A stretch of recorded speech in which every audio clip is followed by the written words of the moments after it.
Release. Alright everyone, welcome back to For Car's Sake. So I've just done a little bit of tidying up, and if you remember, I've topped up the oil as well because it had quite a few leaks previously. At the moment the exhaust is still off, but everything should be wired up and all plumbed up. I've also got that little booster to help the battery start. The only thing that's left now is this bracket pretty much, and also reinstalling the drive shafts again. But here we go, first start after all that wiring work as well. Make sure it's not in gear. Cool. Okay, that's interesting. It's showing it's in L. All right, let's see.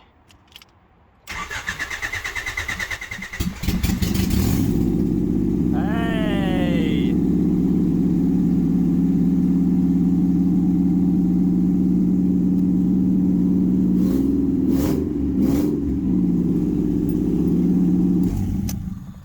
Awesome!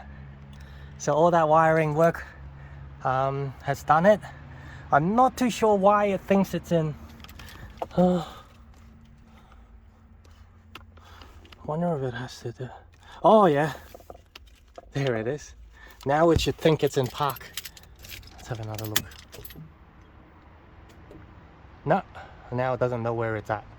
Okay, but anyways, it started. That's the main thing. The key comes out because of removing of that little interference pin. All right, the next thing to try now is the reversing light. So to test this, I'm just gonna turn the car on ignition and then chuck it in reverse to see if the light comes on. Hey, I got it right. So yeah, lucky try there. I mean, there's 50-50 chance anyways. That's one big problem solved. Okay, we're going to bleed the clutch today. I've got some .4 fluid. The service manual does say .3, but it's alright to use .4 as well.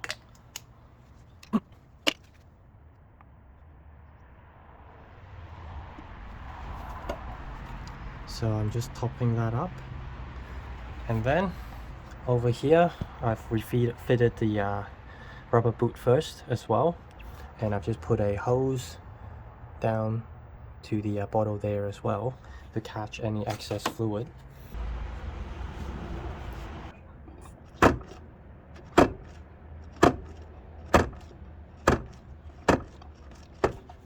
Stop!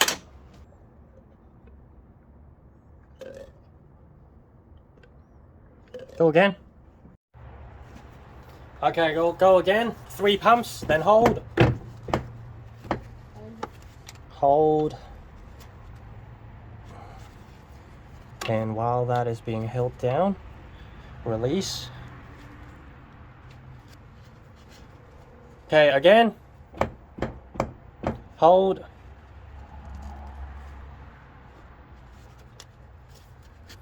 Again. Hold.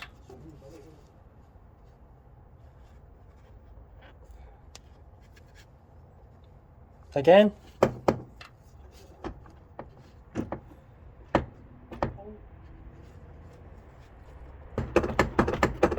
Okay. All right, everyone. Now it's time to fill up the gearbox. This little nut there, that's where you fill it. So I'm just gonna undo that now.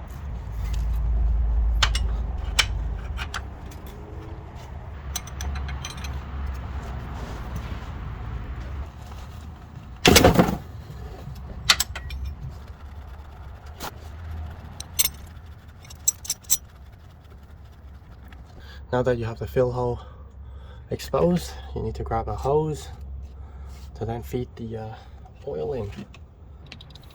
So all you got to do now is literally wait for it to overflow a bit from the fill hole, and then you're good to go.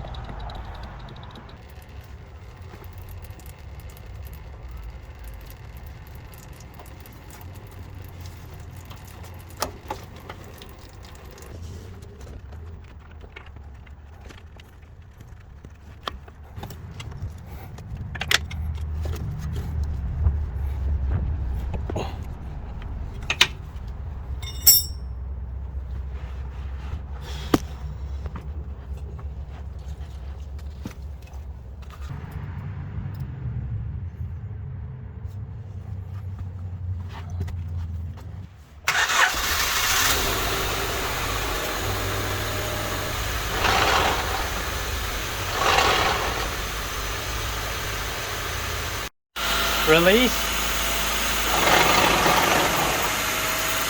Alright everyone, so it's a bit dark in here, but this is the problem I'm having. So you see, this is the drive shaft going into the gearbox. It's in at the moment, but if you look,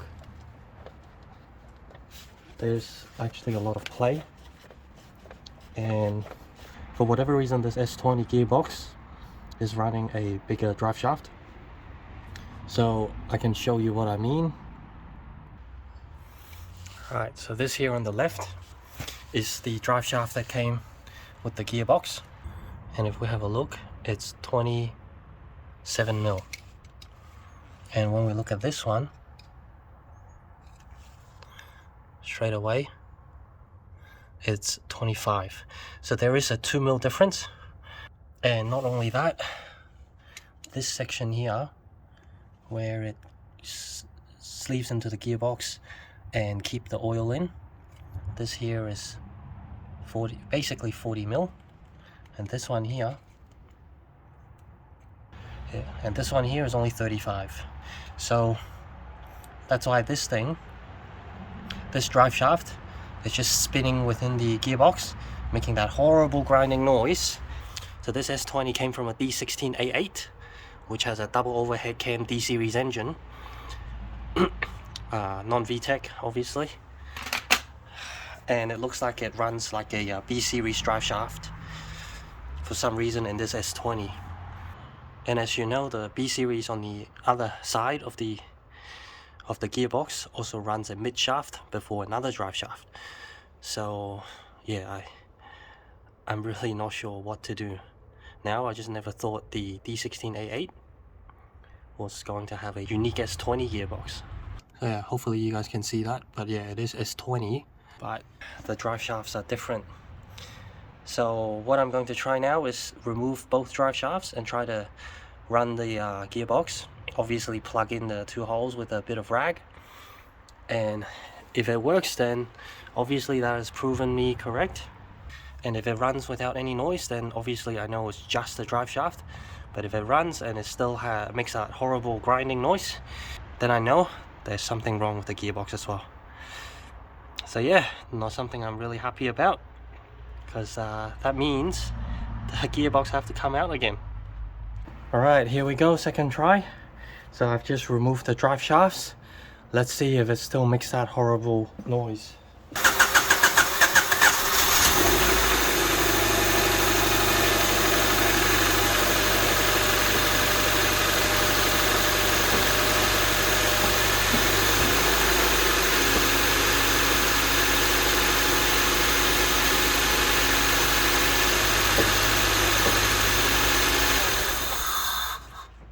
Awesome.